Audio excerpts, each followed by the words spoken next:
Hello বন্ধুরা, আমি মানালি চলে এসেছি আজকে তোমাদের সাথে একটা নতুন ভিডিও নিয়ে। তো আমি আর বৌদি চলে গেছিলাম রথের মেলায়।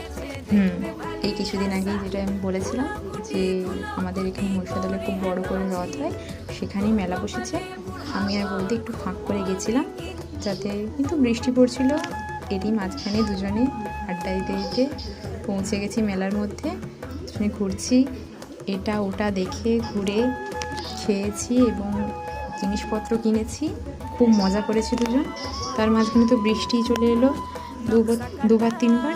সেখান থেকে বৃষ্টি পড়ছিল বলে আবার ছাতার মাথা দিয়ে ঘুরলাম।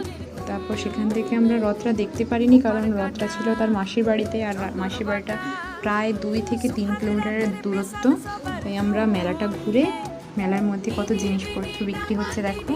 এর মাঝখানে আমরা মেলা ঘুরে আমার ব্রেসলেট, রিং, এরকম টুকিটাকি কিছু জিনিস কিনে, অল্প গজা কিনে মোমো খেয়ে বাড়ি চলে এসেছি। কে কে আমার মতো এরকম মেলা ঘুরতে পছন্দ করো এবং স্ট্রিট ফুড হিসেবে মোমো, ফুচকা খেতে পছন্দ করো, অবশ্যই জানাবে। এবং কী কী কিনেছি সেটা একটু দেখিয়ে দিলাম তোমাদেরকে। আমার এই ছোট্ট ভিডিও যদি তোমাদের ভালো লেগে থাকে তাহলে লাইক, শেয়ার এবং সাবস্ক্রাইব করতে একদম ভুলবে না। Thank you.